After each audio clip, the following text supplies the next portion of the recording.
Mesdames et messieurs, bienvenue au cours public proposé par la faculté de théologie « Sommes-nous libres ?» deuxième séance du semestre. Mardi dernier, en ouverture de ce cycle, François Dermange a présenté 3 plans de la liberté dans les écrits réformateurs, luthériens et réformés du XVIe siècle. Le plan de l'éthique naturelle ou commune, puis le plan de la relation à Dieu, de la grâce qui libère ou délivre, et enfin, troisièmement, le plan de la réponse humaine, réponse libre à ce don de la grâce. Et c'est surtout sur ce dernier plan que protestants et catholiques, mais aussi déjà les réformés et les luthériens ont débattu au XVIe siècle. La liberté, c'est la possibilité de commencer quelque chose de neuf, nous disait François Dermange il y a une semaine. Ce soir, c'est un autre éthicien au sein de la faculté de théologie, Guylain Waterloo, qui est également philosophe, qui prend la parole et qui nous propose une communication intitulée « Réflexion sur notre art de perdre la liberté ». J'espère que ça correspond à ce que je dis avec ce qui est projeté. Ça a l'air d'être le cas.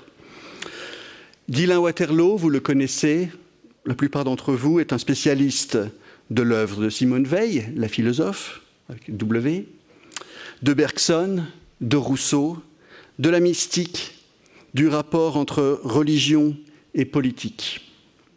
Son dernier ouvrage est un recueil d'articles intitulé « Mystique et histoire » chez Henri Bergson, paru l'an dernier, en 2024. À la sortie, comme d'habitude, vous avez quelques annonces d'événements à venir, et puis vous avez ce petit dépliant, celui de la SAFT, la Société des Amis de la Faculté de Théologie. N'hésitez pas à en prendre un en sortant, si vous le souhaitez. On a la chance d'avoir la présidente de la SAFT parmi nous ce soir, Claude Ovald.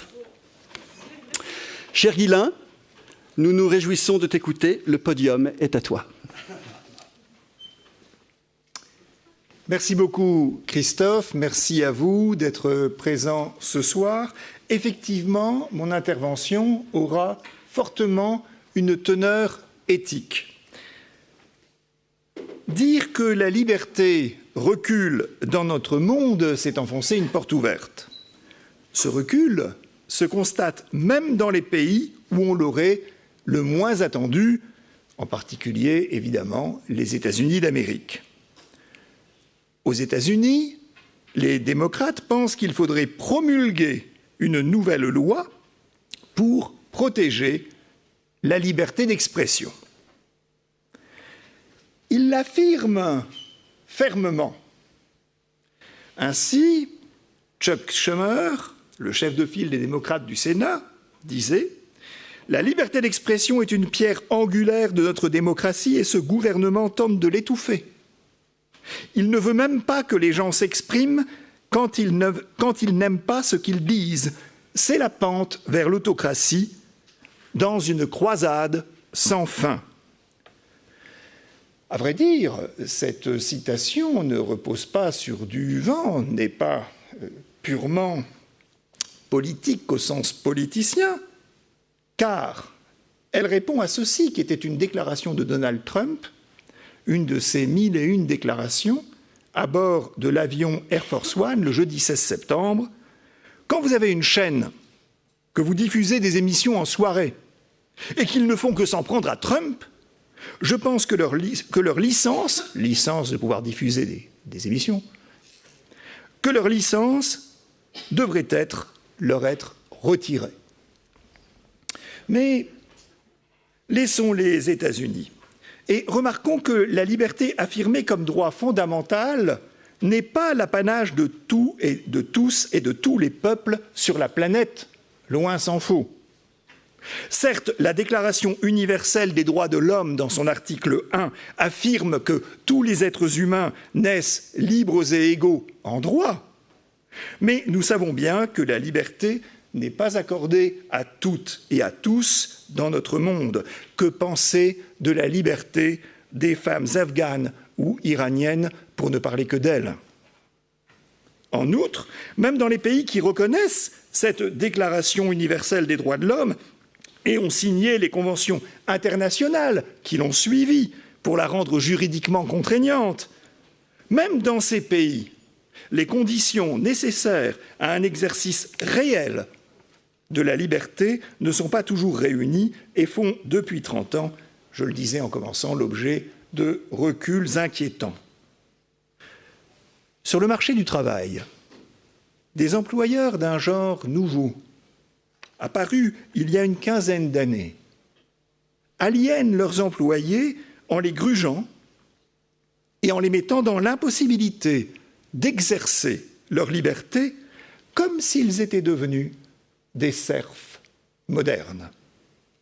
On songe au film de Ken Loach, « Sorry, we missed you », où le réalisateur met en scène les ravages de l'ubérisation. Et à vrai dire, la scène que vous voyez là, d'un employé d'une entreprise ubérisée avec sa fille, est une des rares scènes riantes et heureuses du film, qui est un bon film, un film dur, mais un bon film.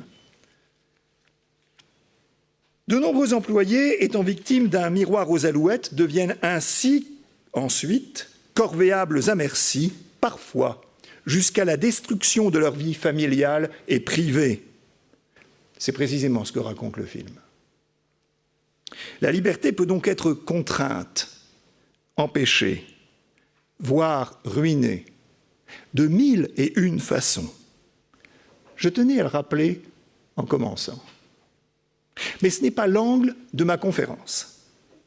Et vous le voyez au titre. L'inspiration de cette conférence est plutôt à chercher du côté d'Étienne de la Boétie et de son célèbre discours de la servitude volontaire. Pourtant, contrairement à la Boétie, je n'évoquerai pas devant vous des tyrans au sens politique du terme. Je ne parlerai pas non plus spécialement de la liberté d'expression. Je voudrais plutôt analyser avec vous la perte de la liberté en général dans les États démocratiques. Et je me pose, pour commencer, la question suivante. Alors que chez nous, la majorité des personnes ont encore les moyens de la liberté, est-ce que la liberté est garantie parce que nous vivons dans des États où chacun, dès qu'il en a les moyens, l'âge, ainsi que les possibilités matérielles, peut exercer la liberté? Bref, est-ce que la liberté est garantie parce que nous vivons dans des États où il n'y a pas d'obstacle formel à l'exercice de la liberté? La question que je pose ici est celle de savoir si nous n'avons pas nous-mêmes, dans une large mesure, travaillé à l'affaiblissement de notre liberté. C'est la question que je pose. Et je voudrais ensuite me demander s'il y a des chemins pour tenter de retrouver une part de liberté ou cette liberté semi-perdue ou perdue. Mais d'abord, si l'on veut parler de liberté, si l'on veut parler de liberté, il faut nous mettre d'accord sur ce que l'on entend par là. Parler de liberté, c'est le thème de toute cette série de conférences publiques. Sommes-nous libres? Eh bien gentils. Mais qu'est-ce que la liberté? Il faut bien poser la question. À quoi pensons-nous les uns et les autres en prononçant ce mot? Bref, la liberté, qu'est-ce à dire? Alors je vais commencer par une définition de base de la liberté, celle qu'on retrouve au début du long article du fameux vocabulaire technique et critique de la philosophie qu'en son temps André Lalande avait dirigé. La liberté est l'état de celui qui fait ce qu'il veut et non ce que veut un autre que lui. Elle est l'absence de contraintes étrangères. Bien sûr, je le répète, il y a dans la liberté une dimension politique essentielle, c'est la liberté du citoyen face au gouvernement et au pouvoir. Un être humain est libre civilement et dans la société s'il peut s'appuyer sur des droits qui sont réels pour se dégager d'entraves à la mise en exercice de sa liberté, que ces entraves viennent de la puissance publique, de sociétés privées qu'on évoquait tout à l'heure, ou même de sa famille. Mais ce n'est pas, je le disais, je le répète, de cette liberté que je veux parler ici. Je veux simplement dire que je sais très bien qu'elle est en toile de fond et qu'elle est une condition. Je partirai de l'idée que dans les sociétés où nous vivons, elle est acquise et qu'elle doit seulement se défendre contre des abus, des négligences, des transgressions, des pressions des différents pouvoirs, ça et là, qu'ils soient publics ou privés. Bref, en d'autres termes, je partirai de l'idée que la Suisse, ce n'est pas l'Iran, ni même les États-Unis actuels.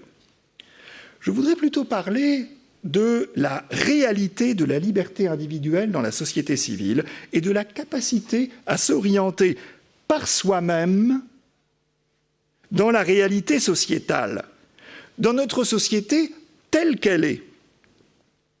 Et cette réflexion vaudra donc non seulement pour la Suisse, mais aussi pour tous les pays de l'Union européenne ou d'Amérique du Nord et quelques autres pays encore. Chacun de nous agit-il vraiment librement? Mais qu'entend-on par liberté au niveau de l'individu? On le voyait tout à l'heure dans la définition initiale. C'est ne pas être empêché. En ce sens précis du non-empêchement, on a pu employer, et on peut employer, le mot liberté, non seulement pour les êtres humains, mais aussi pour d'autres vivants, une vache, un chat, mais encore, même pour les choses inanimées, un caillou qu'on prend dans sa main et qu'on lâche, est libre au sens où rien n'entrave l'expression de sa nature. Quelle est cette nature? Rapportons-nous à Auguste Comte, un des plus grands philosophes français du XIXe siècle.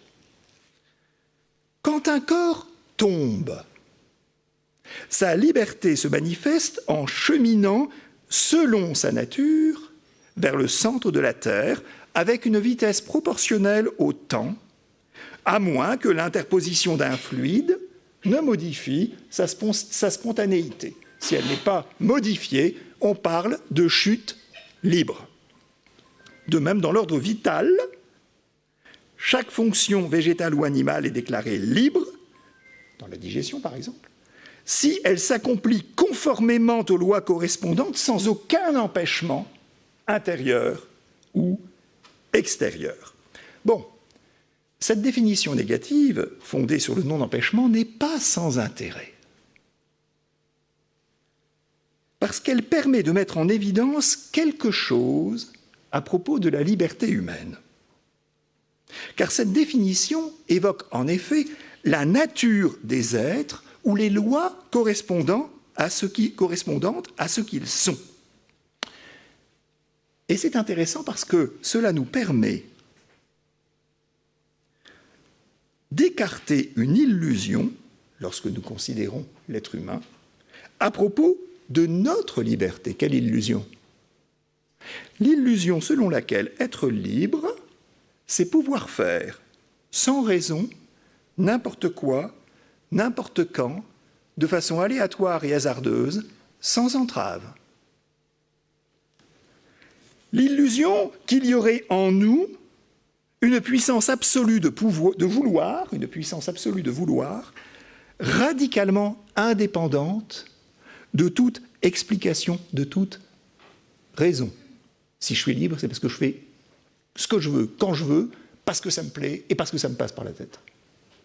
Ça aurait pu ne pas me passer par la tête. Je ne sais pas pourquoi ça me passe par la tête. Il n'y a aucune raison que ça me passe par la tête. Et je peux le faire. C'est ce qu'en philosophie, notons-le, on a nommé la liberté d'indifférence. La liberté d'indifférence. C'est en fait, assurément, une illusion.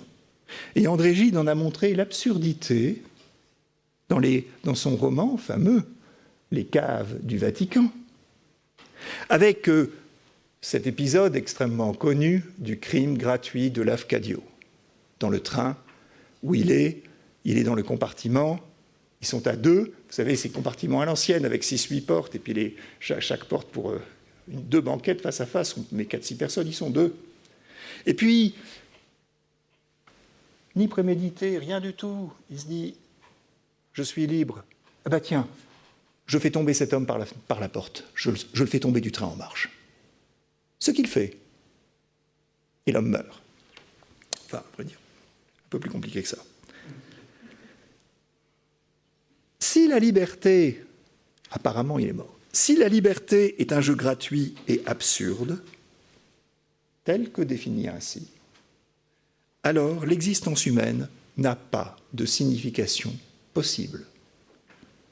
Deuxièmement, elle rencontre de toute façon, c'est aussi pour ça que je vous parlais d'illusion, elle rencontre de toute façon ses limites par l'existence des autres, ce que Gide montre lui-même à travers le fait que l'homme qui était normalement un inconnu pour Lafcadio était en fait quelqu'un qui portait un dossier très important pour Lafcadio.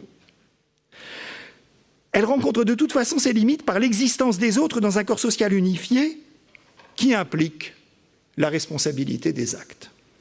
On a donc de bonnes raisons de penser que cette liberté-là n'existe pas en réalité. À vrai dire, le philosophe à nouveau du XIXe siècle français, rallié au protestantisme, Charles Renouvier, disait déjà en son temps « L'homme se croit libre ». En d'autres termes, il s'emploie à diriger son activité comme si les mouvements de sa conscience et par suite les actes qui en dépendent pouvaient varier par l'effet de quelque chose qui est en lui et que rien, non pas même ce que lui-même est avant le dernier moment qui précède l'action, ne prédétermine une volonté absolument libre, absolument détachée de toute motivation. Renouvier dit que l'homme se croit libre de manière illusoire. Cette illusion repose sur le fait d'isoler la volonté comme une entité en nous. Isoler la volonté comme une entité en nous, comme si elle était distincte de nous. Vous le voyez ici, j'ai voulu représenter l'ensemble des facultés humaines qui font dans leur composition, ceci est une abstraction, la séparation, les facultés fonctionnent toujours intriquées les unes dans les autres. Émotions, sensations, par lesquelles nous sommes en relation avec une extériorité, mémoire, histoire du sujet, désir et volonté. Dans cette thèse de la liberté d'indifférence, la volonté a un statut à part et d'exception par rapport aux autres facultés. C'est pourquoi je l'ai représentée par un carré, alors que les autres sont circulaires ou ovales. Donc nous aurions en nous, et ce serait sur quoi la liberté serait fondée, une volonté absolue et indépendante qui trancherait dans le vide à partir d'elle-même seulement. Mais justement, un tel type de liberté, une telle liberté, de type vaguement cartésien, bien que ce ne soit pas au sens radical, ce que veut dire Descartes, mais de type vaguement cartésien, c'est ce qui va donner raison aux déterministes. Il est amusant de voir que le débat inauguré par Descartes est en fait un débat qui va continuer sur des siècles où sans cesse il y aura une opposition insurmontable entre déterminisme et affirmation de la liberté. Car quand nous prétendons que nous adoptons une attitude ou que nous accomplissons une action, indépendamment de toute raison ou de toute explication possible, évidemment, l'analyste ou le psychologue ne met pas longtemps à mettre en évidence, en regardant, vous dites que vous le faites comme ça sans aucune détermination. L'analyse mettra facilement en évidence des explications à l'attitude adoptée et à l'acte accompli. Et notre prétention à la liberté est alors ruinée. Mais n'est-ce pas tout simplement parce que la liberté telle que nous la comprenions était une illusion? Que pourrait être une définition solide de notre liberté?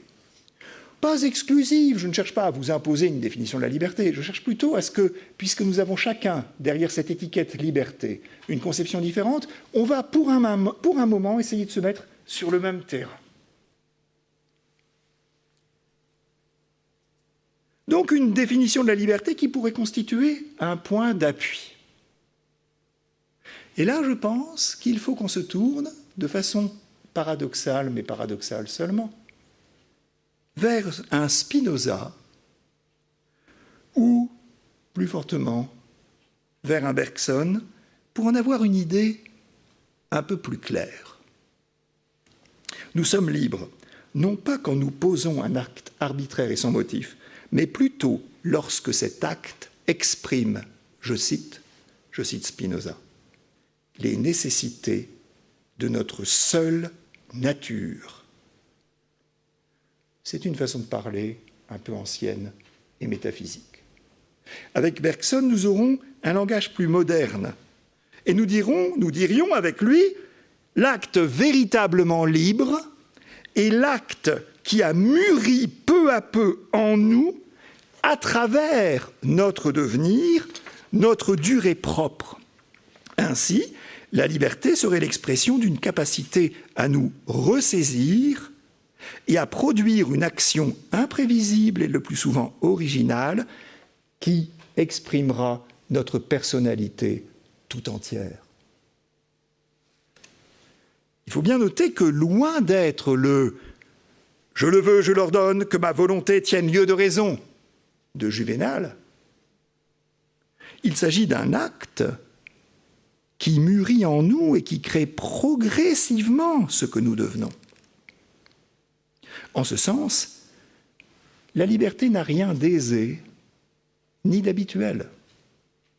Il est beaucoup plus facile et souvent profitable de nous laisser aller sur la pente de ce qui est attendu de nous ou du conformisme, plutôt que de se retourner vers nous-mêmes, de faire l'effort d'entrer en profondeur en nous et d'agir non pas en fonction des autres, mais en fonction de ce que nous sommes, de ce que nous devenons plus exactement, et de ce vers quoi notre personnalité nous incline véritablement. Être libre, ce serait devenir soi, au sens le plus fort du terme.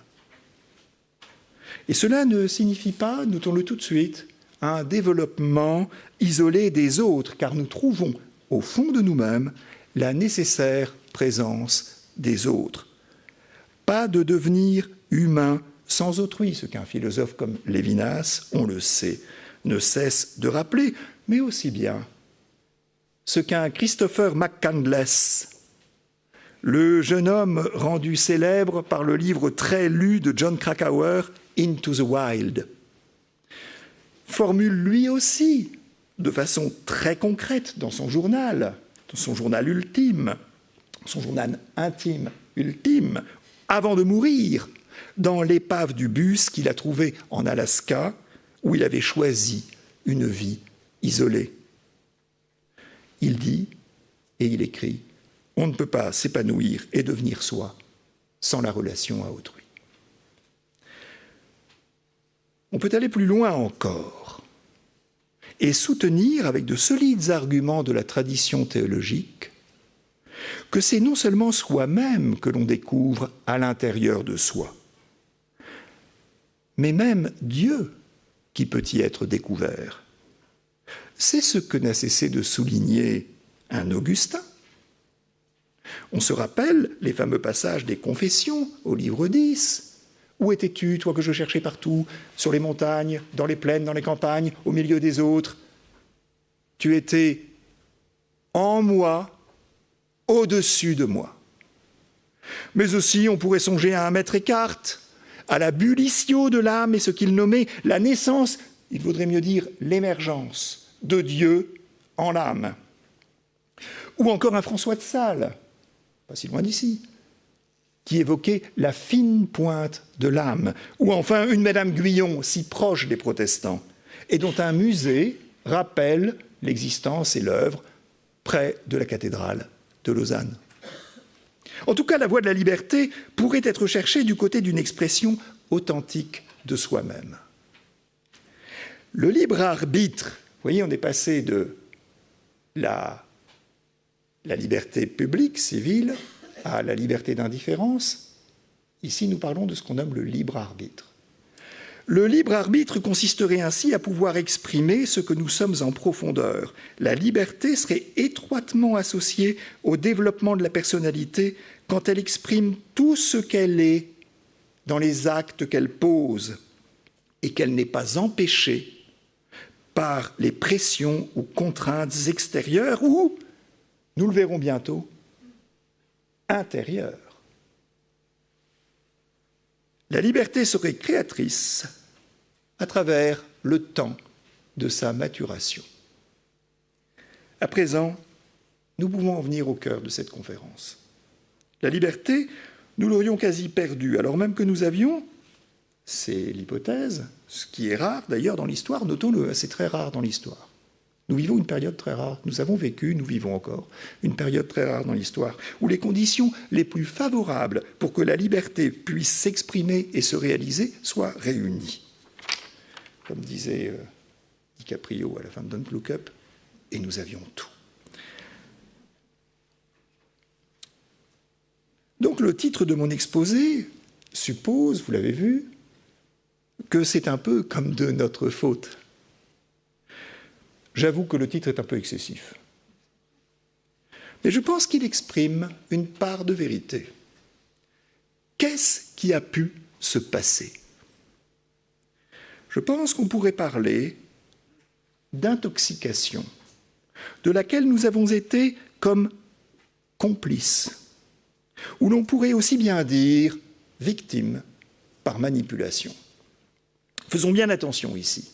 Car si je parlais tout à l'heure de liberté comme expression du moi profond, à partir duquel se construit notre humanité à proprement parler, nous devons nous rappeler, ne jamais oublier, que nous sommes également des organismes vivants animaux, et qu'au fond de nous reposent, en nous, des inclinations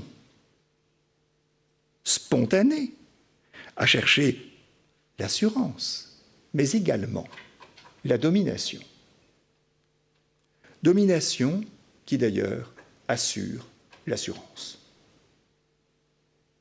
Désir d'accumuler pouvoir après pouvoir, disait l'anthropologie pessimiste d'un Thomas Hobbes, auteur, vous le savez certainement, de cette expression proverbiale « l'homme est un loup pour l'homme ». Nous cherchons également des routines, des habitudes qui facilitent la perpétuation de la vie.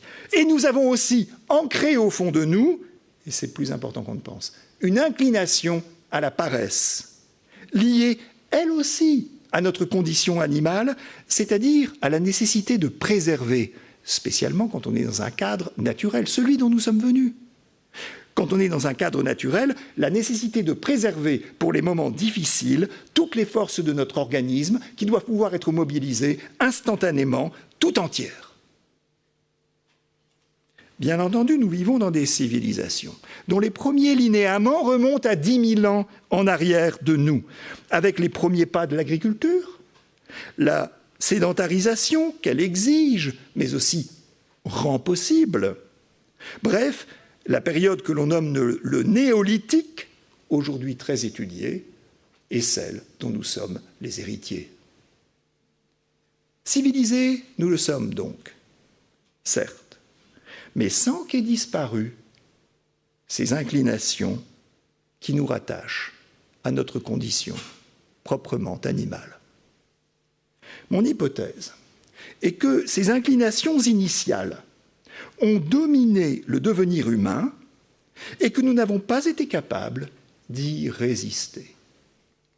Ce n'est pas spécifiquement notre faute, car s'il faut chercher des responsabilités et des responsabilités premières, il faudrait les chercher plutôt du côté de ceux qui tiennent les manettes du système social, du côté de ceux qui sont en position de domination. Toutefois, il faut reconnaître que nous sommes tous un peu complices dans la mesure où nous avons admis que la valeur première dans les sociétés dans lesquelles nous vivons est l'argent. L'argent.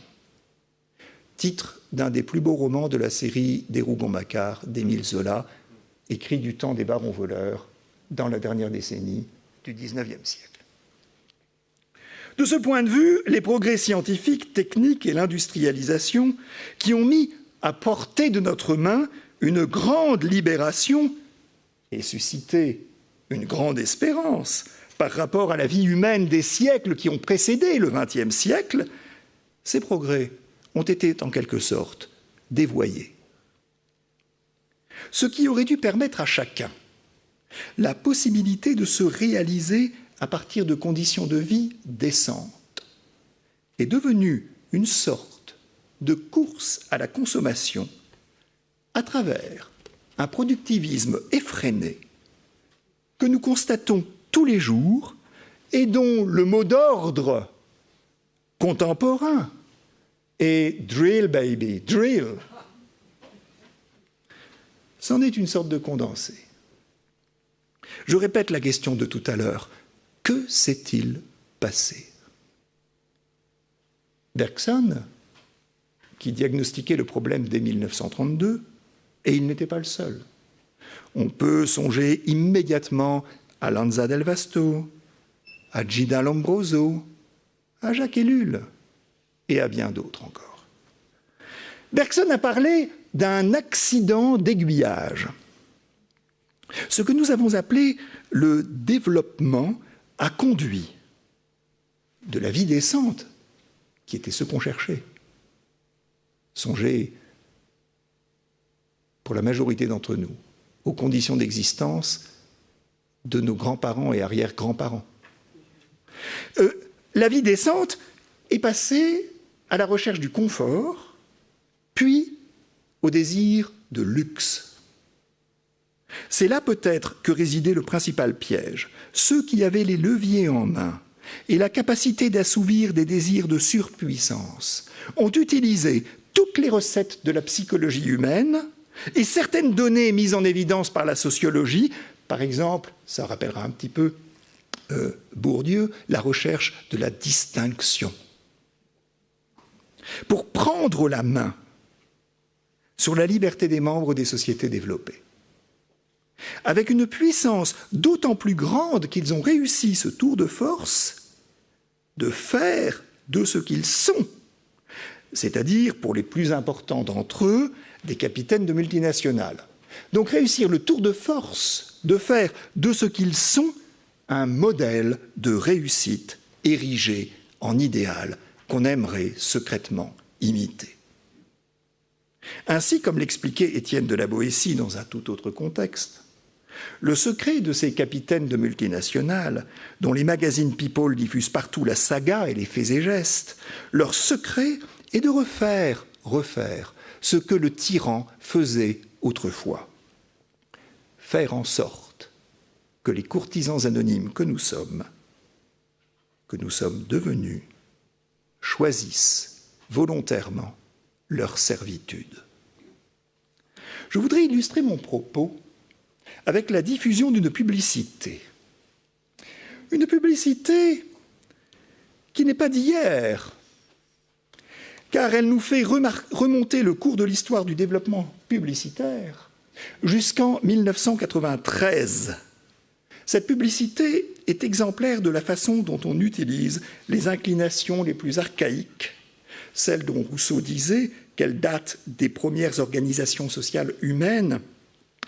Utiliser donc ces inclinations les plus archaïques pour aliéner, c'est-à-dire centrer même les valeurs humaines sur ces inclinations archaïques et trouver par là le moyen de renforcer une puissance et en premier lieu la puissance de gagner de l'argent.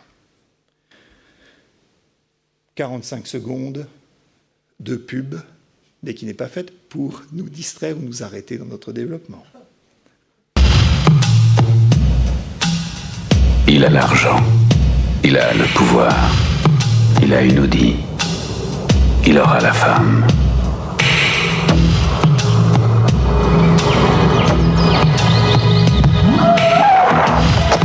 Les Les hommes croient qu'une belle voiture sert à montrer l'épaisseur de leur portefeuille, mais elle sert aussi à montrer la beauté de leur âme. Il a l'argent, il a le pouvoir, il a une Audi, il a une âme. Il aura la femme.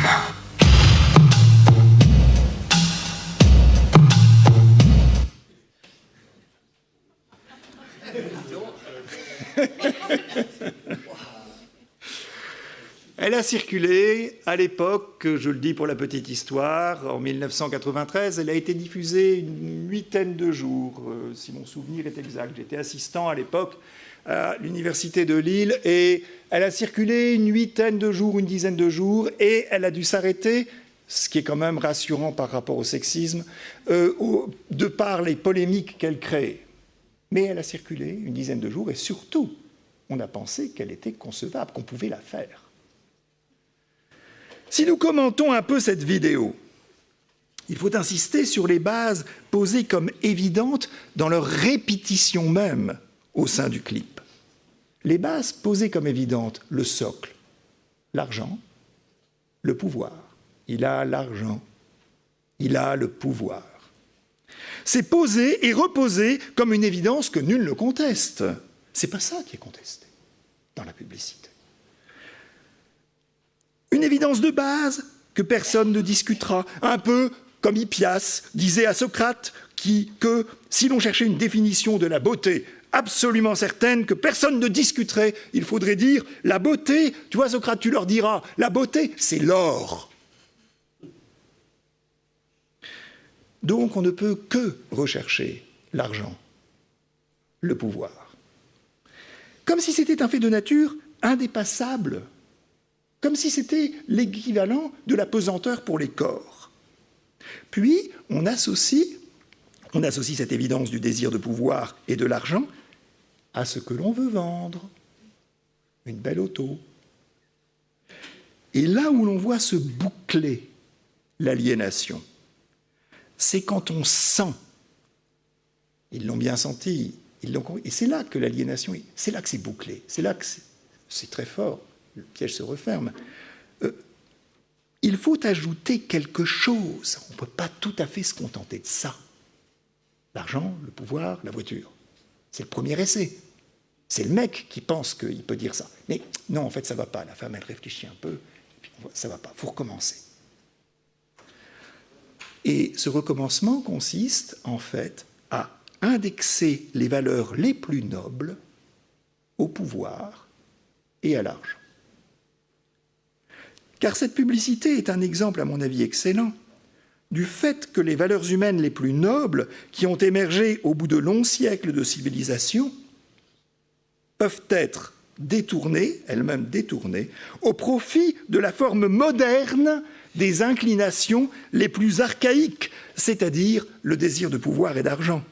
La beauté de l'âme devient le petit supplément qui légitime définitivement les inclinations archaïques et assure, in fine, la prise des puissants sur ceux qu'ils manipulent. Je voudrais insister une dernière fois. Oui, une dernière fois, si vous me le permettez, pour que ce soit bien clair. Et souvent, vous savez, la clarté vient des exemples les plus radicaux. Qu'il soit question chez les puissants du moment de prise sur la liberté d'autrui, de détournement et de mainmise, un Patrick Lelay l'a montré de façon à la fois exemplaire, cynique et naïve en même temps, lorsqu'en 2004, il a vendu la mèche. Mort aujourd'hui, il était en effet à cette époque le PDG de la chaîne de télévision TF1. Voici ce qu'il disait de la vocation de la télévision. Il y a beaucoup de façons de parler de la télévision, mais à la base, le métier de TF1, c'est d'aider Coca-Cola, par exemple, à vendre son produit. Or, pour qu'un message publicitaire soit perçu, il faut que le cerveau du téléspectateur soit disponible. Nos émissions ont pour vocation de le rendre disponible, c'est-à-dire de le divertir, de le détendre pour le préparer entre deux messages. ce que nous vendons à Coca-Cola, c'est du temps de cerveau humain disponible. Bon, je crois que nul ne dira que cet homme ne savait pas être clair. On ne dira pas non plus qu'il était dissimulateur, bien qu'il ait regretté ensuite d'avoir tenu publiquement ce propos. Il ne pensait pas que dans ce livre, destiné aux grands cadres du management, il ne pensait pas que ce livre allait avoir une telle répercussion ensuite, une telle répercussion publique. Il s'agit, au fond, sans le dire, de se rapporter aux êtres humains comme à des machines, enfin lui le dit, comme à des machines à consommer, comme à des cibles et une sorte de troupeau qu'on manipule en le conduisant où l'on veut le conduire. Une telle attitude semble être clairement le but d'un certain nombre de néolibéraux. Mais le plus souvent, ils ont l'intelligence de ne pas vendre la mèche. Je rappelle en passant que Patrick Lelay était commandeur de la Légion d'honneur. On pourrait dire que notre situation contemporaine est difficile dans la mesure où, et je pense qu'on peut le dire en effet, notre situation contemporaine est difficile dans la mesure où, avec le fil des décennies, le mal est assez avancé. On le voit très clairement à l'heure de la crise environnementale globale qui est la nôtre et de notre incapacité, où nous sommes, à remettre en cause nos habitudes fondamentales, notre désir d'accumuler et une sorte de frénésie de consommer entrée en nous progressivement mais sûrement et qui se résume dans l'expression devenue clairement une expression proverbiale, il faut profiter. Alors je dis souvent à mes étudiants, je dis profiter, dans le verbe profiter, il y a le substantif profit. Préférer, il faut en jouir. Et pensez au fait que l'usage ancien de ce mot, qui est beaucoup plus beau, parce qu'il parle d'une épreuve heureuse du corps et de l'esprit, était employé dans les actes notariés. Quand on achetait un bien immobilier, on disait pas vous en avez désormais le profit. Non, on dit, vous en avez désormais la jouissance. L'habitude est telle, ça nous est bien entré dans la tête, profiter. L'habitude est telle, en particulier pour ceux qui ont grandi, notre habitude, et c'est la majorité d'entre nous, je regarde l'auditoire, la majorité d'entre nous, une majorité, pas tous, mais une majorité de l'auditoire a grandi à l'époque dite des 30 Glorieuses.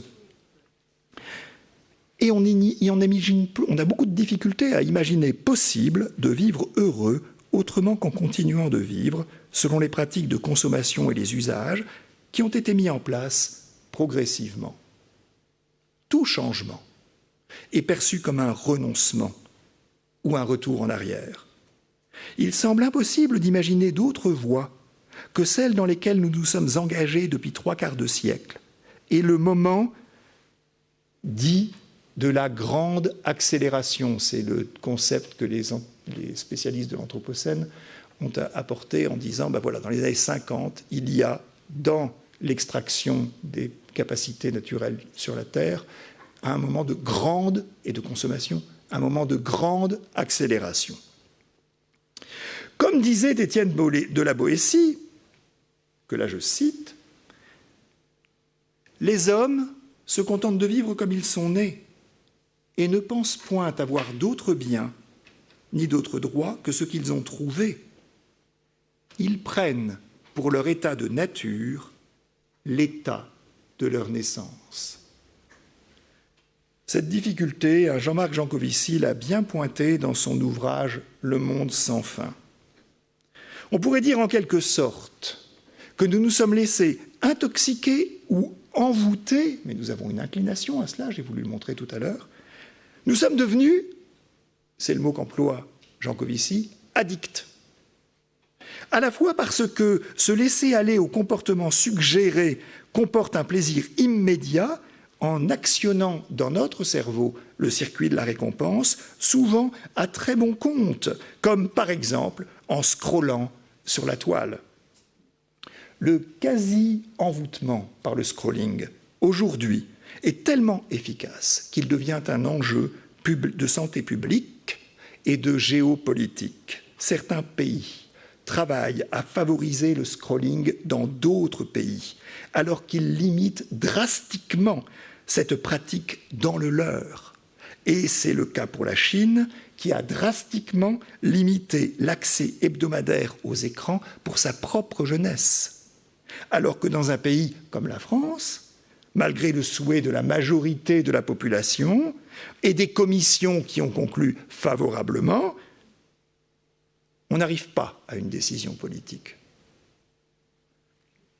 Notre art de perdre la liberté pourrait donc s'expliquer par le fait que nous nous laissons aller aux inclinations spontanées favorisées par ceux qui en tirent bénéfice et ont appris à les solliciter et à les manipuler.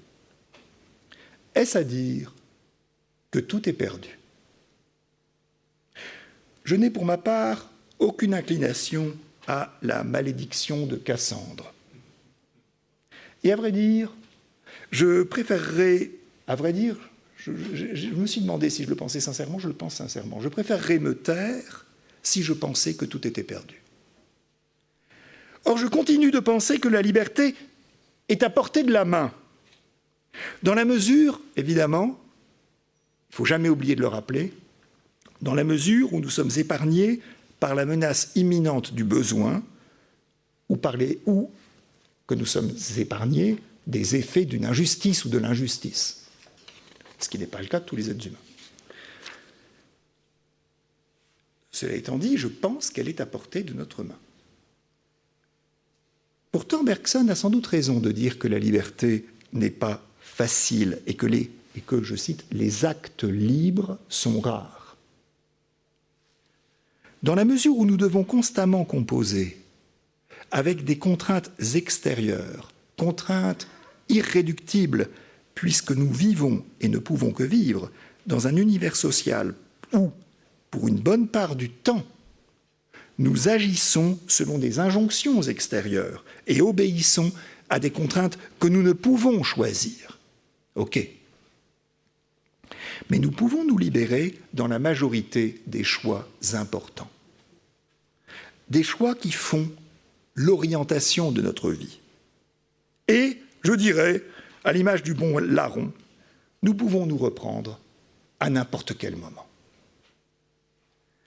Car on aurait tort de penser que la liberté est une donnée comme une condition d'existence. Au risque de me répéter, je dirais, la liberté ne serait-elle pas toujours une conquête et une reprise?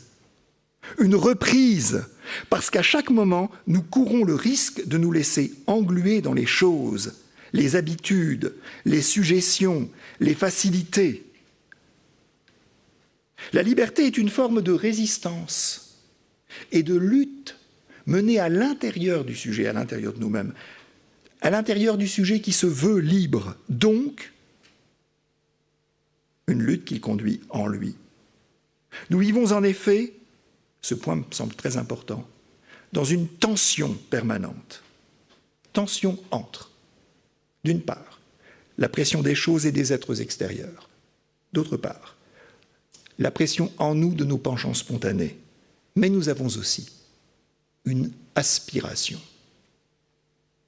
Notre humanité ne peut se réaliser qu'à travers cette tension. Si l'on songe aux évangiles, cette conscience de l'englument dans les choses y a été, à vrai dire, aiguë. On le voit particulièrement à travers la péricope du jeune homme riche. À cette parole, il s'assombrit et il s'en alla tout triste. Car il avait de grands biens, l'englument dans les choses. Ou encore, on le voit aussi à la parabole du semeur. D'autres grains sont ensemencés dans les épines. Ce sont ceux qui ont entendu la parole, mais les soucis du monde, la séduction des richesses et les autres convoitises s'introduisent et étouffent la parole, qui reste sans fruit. Mais pour revenir à la liberté, elle est donc difficile. Et l'on voudrait bien, comme l'a remarqué le philosophe Emmanuel Kant, s'en remettre à d'autres, nous décharger du poids de la liberté. Ainsi, comme vous le voyez, avec ce bon français, si l'État remplissait son rôle, il nous forcerait à être plus libres. Mais en fait, il n'y a pas besoin d'être forcé.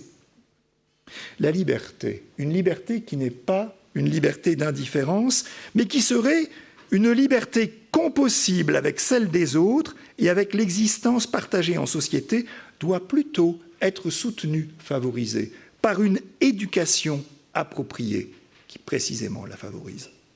Le philosophe Éric Weil, auteur d'une philosophie politique qui a maintenant près de 70 ans, estimait, comme Rousseau d'ailleurs, que l'éducation est la clé de voûte de la vie des sociétés qui veulent favoriser le développement de la liberté.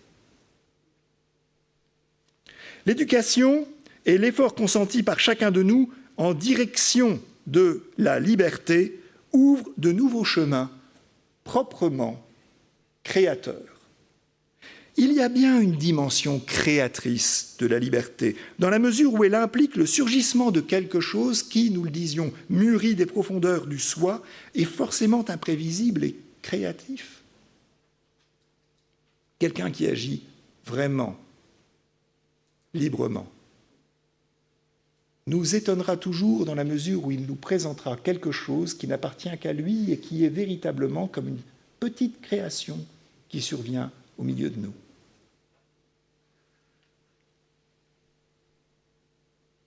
Par la liberté, nous devenons pour une part donc créateurs de nous-mêmes, hors des sentiers battus contre les conformismes et les emprises aliénantes. La liberté n'est donc certes pas un état, mais un devenir, le plus exaltant des devenirs que nous puissions avoir devant nous. C'est pourquoi, à la question de ce cours, sommes-nous libres? Je réponds non. Nous ne pouvons pas être libres. Mais nous pouvons le devenir si nous nous mettons en chemin. Or, il y a bien des raisons, et pas seulement individuelles, de se mettre en chemin. Et pour terminer cette conférence, je donnerai la parole à Paul Ricoeur, avec un propos qu'il a tenu il y a 57 ans, en juillet 1968. Propos dont on peut se demander, moyennant quelques rafraîchissements de vocabulaire, s'il n'a pas gardé une pleine pertinence quand nous parlons de liberté et que nous pensons que la question nous concerne tous.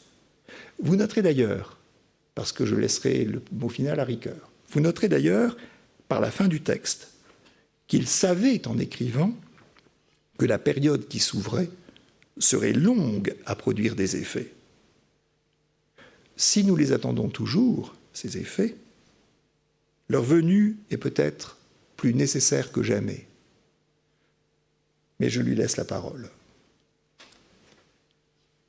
L'Occident est entré dans une révolution qui met en cause la vision du monde, la conception de la vie sous-jacente à l'économique, au politique et à l'ensemble des rapports humains. Cette révolution attaque le capitalisme, non seulement parce qu'il échoue à réaliser la justice sociale, mais aussi parce qu'il réussit trop bien à séduire les hommes par son projet inhumain de bien-être quantitatif. Elle attaque également la bureaucratie, non seulement parce que celle-ci est lourde et inefficace, mais parce qu'elle met les hommes en position d'esclaves à l'égard de l'ensemble des pouvoirs. Elle attaque enfin le nihilisme d'une société qui, tel un tissu cancéreux, n'a pas d'autre but que sa propre croissance. Face à la société du non-sens, elle tente de donner le pas à la création des biens, des idées et des valeurs sur leur consommation. L'entreprise est gigantesque. Elle prendra des années, des décades, un siècle. Je vous remercie de votre attention.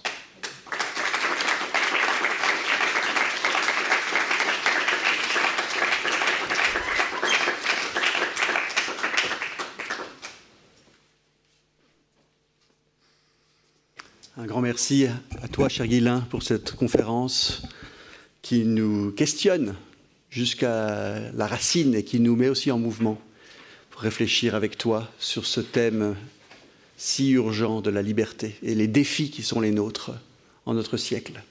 La parole est à qui souhaite la prendre pour entrer en conversation avec Guylain Waterloo, lui poser une question. Donc, la parole est à vous.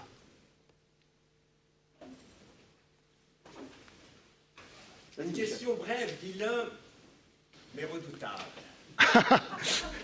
J'adore. Pourquoi n'es-tu pas anarchiste? C'est une excellente question.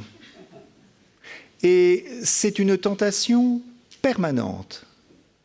Et probablement seule une certaine conception que je me fais de la philosophie me retient sur cette pente. D'ailleurs, il faut se rappeler, aux États-Unis, on a horreur des anarchistes, parce qu'on ne voit à travers eux que des poseurs de bombes. Mais il y a une tradition noble de l'anarchisme. Mais je ne suis pas anarchiste. Pourquoi? Je ne le suis pas parce que je ne veux pas, ou en tout cas, je n'estime pas le moment venu de me retirer.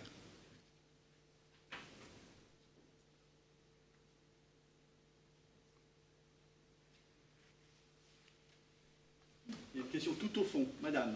Puis ensuite, alors le plus fort possible, s'il vous plaît. Bonjour, monsieur professeur Ghislain Waterloo. Je suis très impressionné par votre discours, énormément bien des substances. Est-ce que vous avez encore de l'espérance pour le futur, des prochains 5-10 ans, pour les grands entrepreneurs ou des grands dirigeants du monde?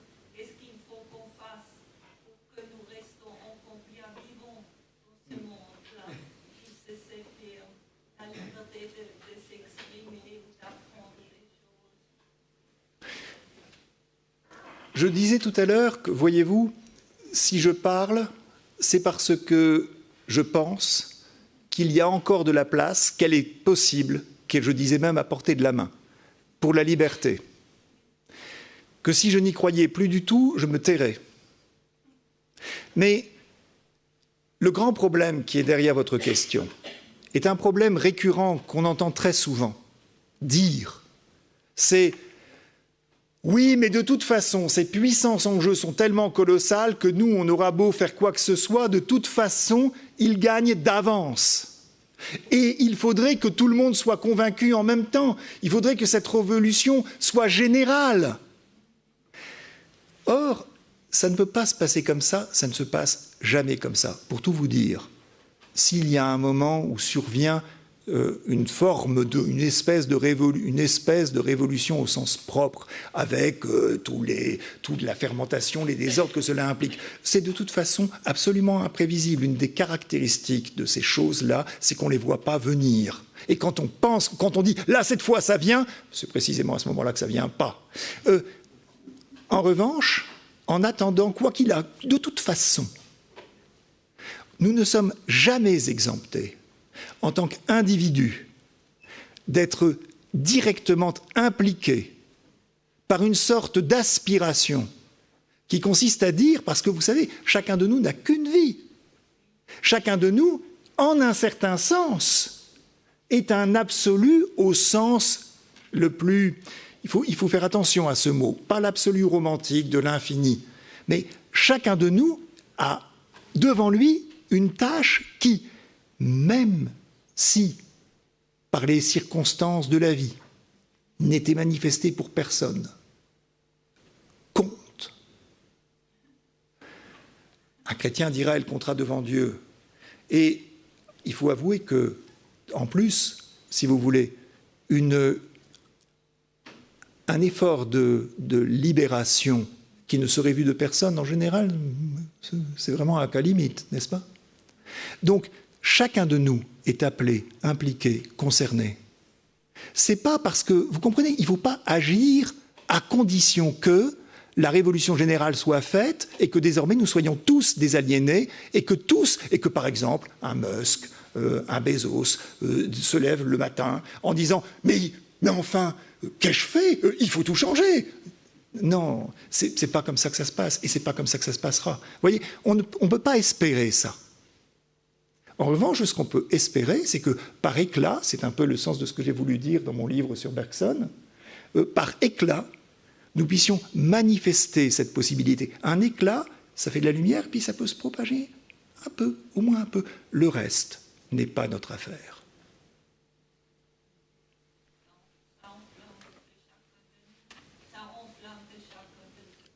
Absolument. Merci pour la question, madame. Ensuite, Julien. Oui, vous avez parlé de l'argent et du pouvoir de l'argent. L'argent est quelque chose qui n'existe plus depuis la fin de Bretton Woods. C'est une convention. Il n'a plus rien de réel, alors que justement, il s'approprie bien tous les jours et depuis plus de 2 siècles du matériel. Oui. Avec l'effet de levier et la dette, encore plus de matériel, et on voit l'inégalité des richesses aujourd'hui. Il commence à s'approprier la nature aussi, avec des achats massifs de nature et de réserve. Et là, vous êtes en train de nous expliquer qu'il s'approprie aussi complètement notre liberté, notre pensée, en vendant un petit peu de confort et de la consommation. Oui. Il a un pouvoir sans limite puisqu'il est irréel, donc c'est bien le paradoxe de quelque chose qui n'est pas réel, s'approprie le réel. Oui. Est-ce que vous pensez, ça rejoint un peu la question, que cette fin, cette croissance illimitée, peut se faire de façon pacifique, ou que ça faudra un monde qui relève de ses cendres après un certain effondrement, comme la Seconde Guerre mondiale, dans d'autres circonstances, a permis d'accoucher d'un monde, en tout cas pendant une trentaine d'années, peut-être avec des rêves. Et là, c'est une grande question. Est-ce que ça pourrait se faire sans effondrement ? Je ne suis pas collapsologue, et le mot effondrement me paraît trop radical, au sens où il correspond surtout, voyez-vous, je pense, à un fantasme, qui permet, fantasme qui autorise, un autre fantasme, celui du grand recommencement. Je crois que dans la finitude qui est celle de l'être humain, il n'y a jamais de grand recommencement. En revanche,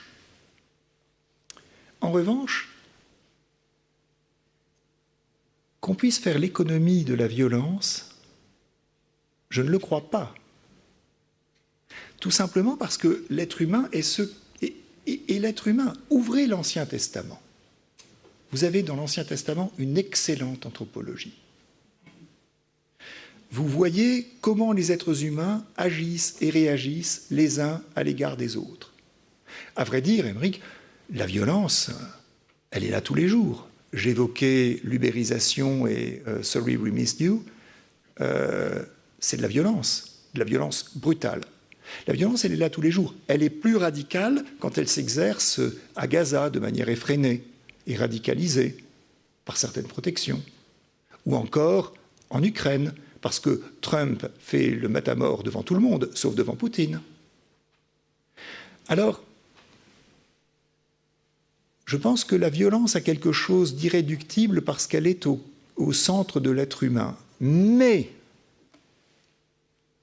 je pense aussi que c'est un de nos devoirs les plus importants de ne jamais l'encourager et de ne jamais la favoriser. Je dirais même que c'est le devoir du chrétien. Que je n'ai jamais pensé que le chrétien devait renoncer absolument à la violence au sens d'une non-violence radicale. Parce que là aussi, voyez-vous, je pense que ce n'est pas apparier au réel. En revanche, la violence ne doit pas venir de lui, elle doit être une réponse seulement.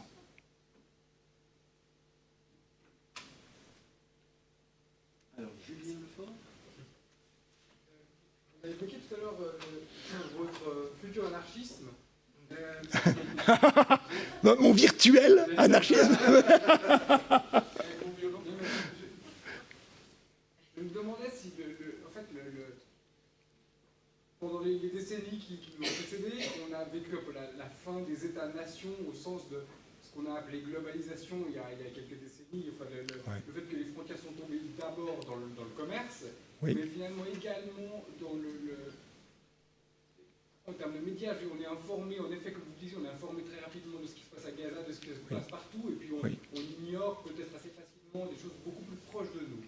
Et puis en fait, cette espèce de disparition de la cité comme un environnement humain naturel organisé avec des institutions, est-ce que cette cité-là, avec justement cette institution, est-ce qu'elle n'est pas justement un instrument de paix et un lieu plus favorable à la réalisation de la liberté, au sens aussi que l'aliénation de la liberté dans le consumérisme est aussi favorisée par cette chute des frontières. Enfin, oui.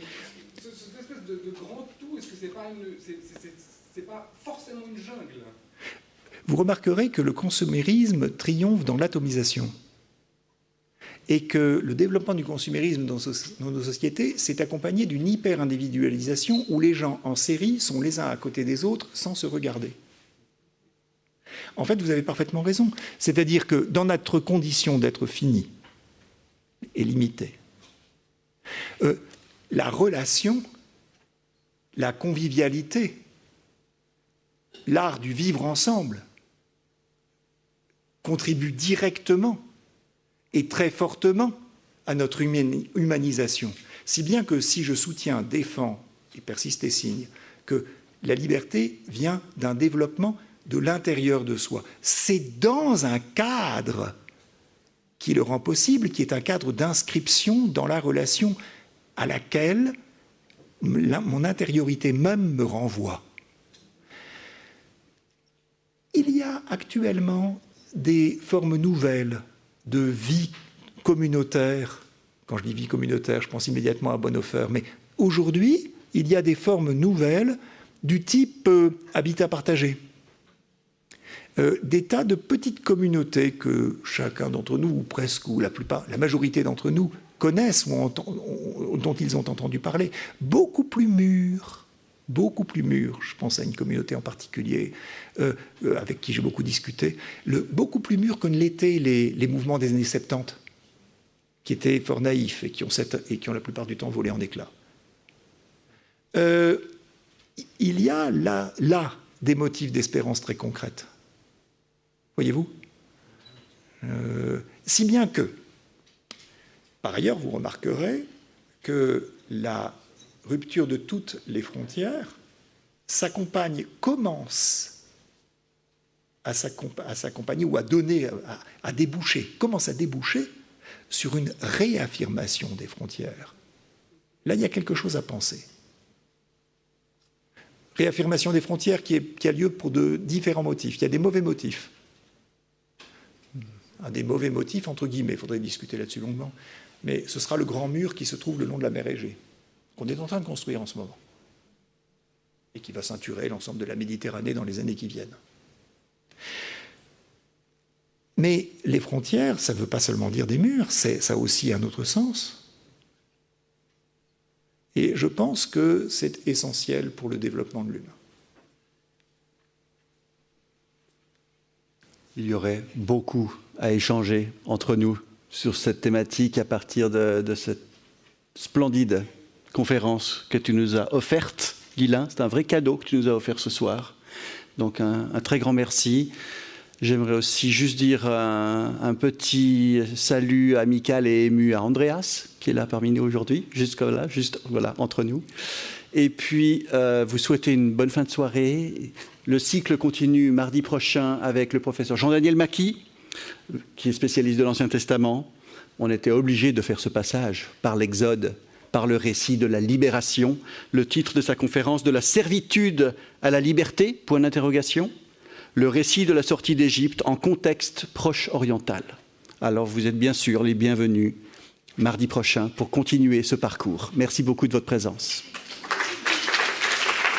Merci beaucoup.